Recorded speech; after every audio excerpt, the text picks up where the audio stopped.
नमस्कार मित्रांनो, घरोघरी मातीच्या चुली या मालिकेच्या येणाऱ्या काही भागामध्ये आता असे होणार आहे की आता मात्र ऋषिकेशने बोलून दाखवलेलं असतं. प्रत्येक क्षण हा सुमित्राच्या समोर आणलेला असतो की जेव्हा जानकीनं फोन घरी केला होता तेव्हा कुठं गेलं होतं आजीचं प्रेम. तेव्हा आजीचं प्रेम एका नातीला भेटायचं नव्हतं का? जेव्हा तुम्ही आम्हाला अपमान करून जानकीला घराच्या बाहेर जाण्यासाठी सांगितले आणि एक ओवी अगदी भुकेने व्याकुळ झालेली होती तरी सुद्धा मात्र तुम्ही तिला भूक लागली की काय अगदी शाळेच्या कपड्यावर तिला घराच्या बाहेर काढले. आता सर्व काही ऋषिकेश अगदी त्याच्या मनातील राग बोलवून दाखवतो. तेव्हा आता सुमित्राला माहिती होतं की ऐश्वर्या असं वागली म्हणून आता तिने ऐश्वर्याला खूप काही फटकावलेलं असतं. परंतु आता ही ऐश्वर्या खूप ढोंगी असते. आता सारंगला कसं आपल्या बाजूने करायचं आणि तो मात्र आता या घरात आपली बाजू घेऊन सुमित्राशी आणि सौमित्राशी अवंतिकाशी कसा भांडतो हे मात्र आता ऐश्वर्याला माहिती असतं. तेव्हा मात्र आता ऐश्वर्याने दाखवून दिलेलं असतं की सुमित्रा आणि सारंग या दोघांमध्ये भांडण लावून तिने आता पूर्णपणे ऐश्वर्याने ताबा घ्यायचा ठरवलेला असतो. तेव्हा आता सुमित्राच्या समोर ऐश्वर्याच्या प्रत्येक कारस्थानाचा एक असा गुन्हा येणार असतो. कारण आता ऋषिकेशने दाखवून दिलेलं असतं की जानकीने फोन करून सुद्धा ऐश्वर्याने सांगितलं नाही आणि ऐश्वर्याने खोटं सांगितलं ही सुमित्राने आता स्पष्ट तर पकडलेलं असतं. परंतु आता मात्र एक आणखीन गोष्ट की आता सारंग ऐश्वर्याची बाजू घेऊन आईशी म्हणजे सुमित्राशी बोलायला येतो आणि तेव्हा मात्र आता सुमित्रा म्हणत असते की अरे काय बोलतो सारंग तू? अरे तुझ्या बायकोची चूक आहे, सर्व काही ती चुकीचं वागते आणि आरोप मात्र तू आमच्यावर करतो. तेव्हा आता सुमित्रा खूप भडकलेली असते आणि त्याच वेळेस मात्र आता तेथे सौमित्र आणि अवंतिका येतात. नेमकं आता सारंग काय इतका आईला बोलतो, काय इतकं मोठ्या आवाजात तो आईशी बोलतो म्हणून आता सौमित्र म्हणतो की काय रे सारंग काय झालं? तेव्हा लगेच सुमित्रा म्हणते की अरे याच्या बायकोला मी थोडंसं काही फटकावलं परंतु हा तर बायकोची बाजू घेतो आणि तिचा गुन्हा लपवण्याचा प्रयत्न करतो. तेव्हा आता ऐश्वर्या आणखीन ढोंग करायला सुरुवात करते. सारंग म्हणतो असतो ऐश्वर्या चुकीच्या नाही, आई तू त्यांना बोलू नकोस, ऐश्वर्याची यात काही चूक नव्हती, चुकीची आहे तर ती जानकी वहिनीने कशाला फोन करायचा होता आणि आई तू लगेच तिकडे कशाला निघून जायचं होतं? तरी सुद्धा ऋषिकेश दादानं तुला भेटून दिला नाही. तेव्हा आता सौमित्र हा सुमित्राला म्हणत असतो की बघ आई अजून सुद्धा वेळ गेलेली नाही, जरा बघ, कारण जानकी वहिनीला तू घराच्या बाहेर काढलं ह्या ऐश्वर्याचं ऐकून. ऐश्वर्या आज सुद्धा खोटं बोलते, अगदी तुझ्या डोळ्यांनी तू आज बघितलं त्यामुळे अजून तरी डोळे उघड आणि आपल्या जानकी वहिनीला परत हक्काने आणि मानाने घरात घेऊन ये. तेव्हा मात्र आता सौमित्र म्हणून जातो की ही ढोंगी ऐश्वर्या आहे ना, हिच्यामुळे आता घरात सर्व काही होते आणि ह्या पापी ऐश्वर्याला तू घराच्या बाहेर काढ. तेव्हा मात्र आता सारंगला खूप राग येतो. तर लगेच बायकोचा बैल सारंग लगेच पुढे आपल्या सौमित्रावर सुद्धा सख्या भावावर सुद्धा धावून येतो, मागचा पुढचा विचार करत नाही. तेव्हा आता त्या दोघांमध्ये चांगली झुपलेली असते आणि आता सुमित्रा त्यांना सोडवायला जाते परंतु आता सुमित्राला धक्का लागतो आणि सुमित्रा ही खाली तेथे टेबलवर पडते आणि तिला मात्र आता डोक्याला मार लागलेला असतो. तेव्हा आता मार लागल्यानंतर मात्र आता अवंतिका धावून जाते आणि सुमित्रा आईला धरते. सुमित्रा आईला म्हणते की आई अहो काय झालं, शांत राहा. तेव्हा मात्र आता अवंतिका प्रेमाने समजावते परंतु ऐश्वर्या मात्र आता सुमित्राला हात लावायला जाणार तोच लगेच सुमित्रा तिला रागाने बाजूला झिडकारते की हात सुद्धा मला लावू नको. माझ्या जानकीविषयी आणि ऋषिकेशविषयी तू माझ्या मनामध्ये खूप काही असं विष कालवलं, त्यामुळे आता मात्र मला काही तू सांगण्याचा प्रयत्न करू नकोस, मी खूप मोठी चूक केली. आता मात्र माझा ऋषिकेश माझ्यापासून दुरावलेला आहे. परंतु खरंच आता ऋषिकेश मात्र आता सुमित्रापासून खूप असा दुरावलेला असतो.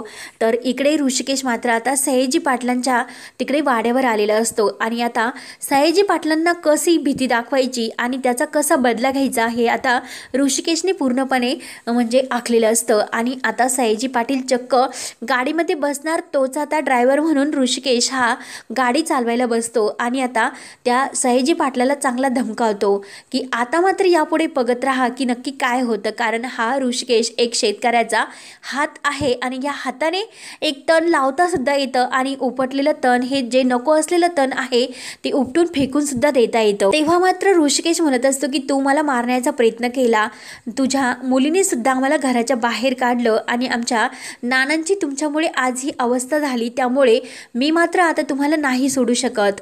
म्हणून आता सयाजी पाटलांना त्याने चांगले धमकावलेले असते. तेव्हा आता सयाजी पाटलाची तर बोलती बंद होते।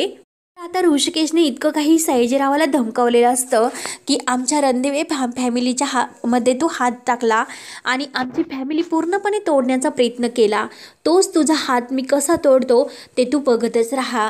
एक दुरावलेलं नातं तू अगदी आणखीन दुरावल्याचा प्रयत्न केला, एक आई आणि मुलाचं नातं तोडलं आणि एका सुनेचं आणि एका सासूचं नातं तोडून एका लेकीला म्हणजे तू घरापासून दूर केलं आणि तुझी ती ढोंगी ऐश्वर्या मुलगी तिला मात्र आता मी काही सोडणार नाही, आता तुम्ही गिनती करायला सुरुवात करा की तुमचे दिवस कसे येतात। तेव्हा आता सयाजीराव खूप घाबरलेला असतो। सयाजीराव हा ऋषिकेशच्या पाया पडायला सुरुवात करतो आणि मी तुझ्या पायावर नाकसुद्धा घासतो, परंतु प्लीज असं काही करू नको। तेव्हा आता ऋषिकेश म्हणतो की नाही, तुझ्या पापाचा घडा भरला म्हणजे घर भरला, माझ्या ओवीला आणि जानकीला तू त्रास दिला, माझ्या जानकीला गाडीसुद्धा पुसायला तुझ्या ऐश्वर्याने लावलं, अगदी किती वेळ म्हणजे तिच्या जीवावर सुद्धा तुम्ही उठायचा प्रयत्न केला, कारण त्या म्हणजे फटाक्यामध्ये तुझ्या ऐश्वर्याने काय केलं होतं हे तर तुला माहितीच असेल। आणि आमच्या नानांची अवस्था काय केली, नानांना का असं खोटं वागायला लावलं, सर्व काही आता त्या पापाचा हिशोब मी तुझ्याकडून चुकता करून घेणार आहे। तेव्हा आता सौमित्र कशा प्रकारे ह्या सारंगचा आणि ऐश्वर्याचा खरा चेहरा मात्र कसा सौमित्र समोर आणतो आणि मात्र या दोघांची आता घरातून कशी हकलपट्टी करायचं आता तो सौमित्राला सांगतो। तेव्हा मात्र आता सुमित्राचा पूर्णपणे विश्वास उडालेला असतो की काही झालं तरी ऐश्वर्या एक नागिन आहे, तिच्यामुळे आज आपल्या नातीला इतकं काही सहन करावं लागलं आणि जानकीला अगदी भिकाऱ्यासारखी दारोदार आपल्या लेकीसाठी भीक मागावी लागली। तेव्हा मात्र आता काही या ऐश्वर्याला सोडायचं नाही, कारण आता तिच्या डोक्याला तर जबर मार लागलेला असतो। त्यामुळे सौमित्र तर आणखीन चिडतो आणि तो सारंग आहे ना त्याची चांगली धुलाई करतो। सारंग अरे बायकोचं कायम ऐकत असतो आणि आईचा जरा विचार कर, अरे जानकी बहिणीचा तू कधी विचार केला नाही, ऋषिकेश दादाचा सुद्धा कधी विचार केला नाही आणि आज चक्क आईच्या जीवावर तुटलास। अरे तुझं त्या ऐश्वर्याचं ऐकून, त्या नागिन ऐश्वर्याचं ऐकून, अरे तिने तर माझ्याबरोबर लग्न करण्याचे स्वप्न पाहिलं होतं, ती फक्त तुझा वापर करून घेते। अरे काय तू काय स्वतःला म्हणून घेतो, अरे आत्तापर्यंत तिने माझ्याबरोबर जे काही केले तर त्याबद्दल तुला काहीच माहिती नाही, पण एक दिवस सारंग असा येईल की जेव्हा तुझ्या त्या ऐश्वर्याचं ढोंगी रूप तुझ्या समोर येईल, त्या दिवशी मात्र आता तुला तुझ्यासोबत कोणी नसेल, मात्र आता रडण्याशिवाय आणि आता पस्तावा केल्याशिवाय तुझ्या जवळ कोणताही पर्याय राहणार नाही। त्यामुळे आत्ता तू स्वतःला सावर। अरे त्या ऐश्वर्याच्या तू बोलण्यामध्ये अडकू नकोस, ती तुझ्याशी प्रेमाचं नाटक करते, अरे ती कसलं कुणावर कधी प्रेम करणार, अरे ती सयाजी पाटलांची मुलगी आहे, एक गोष्ट लक्षात घे। तेव्हा आता सारंगला आणखीन राग आलेला असतो। सारंग म्हणतो की नाही सौमित्र दादा तू शांत हो, एकतर आता मी माझा राग आवरलेला आहे, कारण आता आईच्या डोक्याला लागलेले आहे। तेव्हा मात्र आता सौमित्रा सारंगवर खूप ओरडते, कारण माझा विचार करणारा तू कोण सारंग, अरे तू आणि तुझ्या बायकोला या घरात सुद्धा राहण्याचा हक्क नाही, अरे तुमच्यामुळे आज मला जानकी आणि ऋषिकेश या दोघांना घराच्या बाहेर काढावं लागलं। अरे रणदिव्यांचे जे काही होते अगदी मानाचे मानकरीत हे फक्त आपले ऋषिकेश आणि जानकी होते, परंतु तुझी ही ऐश्वर्या या घरात घुसल्यापासून पूर्णपणे तिने या घराचं वाटोळं करून टाकलं आणि तू तर आज तिची बाजू घेतो। कोणत्या अर्थाने तू तिची बाजू घेतो, अरे एक दिवस सुद्धा जशी माझ्यावर पछतावा करण्याची वेळ आली तशी तुझ्यावर सुद्धा येणार आहे, तोपर्यंत आता तुला जिकडे जायचे असेल तिकडे जा। तेव्हा आता सुमित्रा म्हणत असते की या घरात राहण्याचा तुम्हाला कोणताही हक्क नाही। तेव्हा ऐश्वर्या म्हणत असते की कोणत्या हक्काने म्हणतात, नानांनी तर सर्व प्रॉपर्टी आमच्या नावावर केलेली आहे आणि आता मात्र तुम्हाला या घरामध्ये राहण्याचा हक्क नाही, कारण आता नानांनी जी प्रॉपर्टी सारंगच्या नावावर केलेली आहे त्या हक्काने मात्र आता ही सर्व काही रणदिव्यांचं घर, प्रॉपर्टी, कंपनी सर्व काही आमचं होतं, त्यामुळे आम्हीच मात्र आता तुम्हाला घराच्या बाहेर काढतो। तेव्हा आता सुमित्राला अगदी धक्का बसतो। सुमित्रा म्हणते की खरंच या ऐश्वर्यावर विश्वास ठेवायला नको होता, आज तिने मला सुद्धा घराच्या बाहेर जाण्याची धमकी दिली, माझ्या डोक्याला इतका मार लागला तरी सुद्धा तिने आमचा विचार केला नाही। आता मात्र सुमित्रासमोर ह्या ऐश्वर्याचं खरं रूप आलेलं असतं आणि सारंग तिची बाजू घेतो, म्हणून सुमित्राला सारंगचा खूप राग येतो। तेव्हा मात्र आता सुमित्रा शांत राहते। सुमित्रा म्हणते की एकही शब्द तू सारंग आणि तुझी बायको ती ऐश्वर्या माझ्याशी बोलायचं नाही, तुमचं आणि माझं कोणतंही नातं राहिलेलं नाही। तेव्हा अवंतिका सुद्धा म्हणत असते की आई, आम्ही तुम्हाला समजवण्याचा खूप प्रयत्न करत होतो की जानकी बहिणी खरंच आपल्या या घरच्या लक्ष्मी आहेत। अहो, एका लक्ष्मीचा अपमान करून तुम्ही या नागिनीला घरात घेतले, परंतु तिच्यावर तुम्ही विश्वास ठेवला, असं करायला नको होतं। आई, आपल्या जानकी बहिणीला काय काय भोगावं लागलं नाही तरी सुद्धा आपल्या जानकी बहिणी किती मोठ्या मनाच्या आहेत। सर्व काही सहन करून सुद्धा, स्वतःची झळ त्यांनी सहन करून सुद्धा आता मात्र त्यांनी स्वतःचा पायावर उभा राहण्याचा व्यवसाय सुरू केला आणि त्यात सुद्धा ही ऐश्वर्या तेथे तिला त्रास देण्याचा प्रयत्न करते।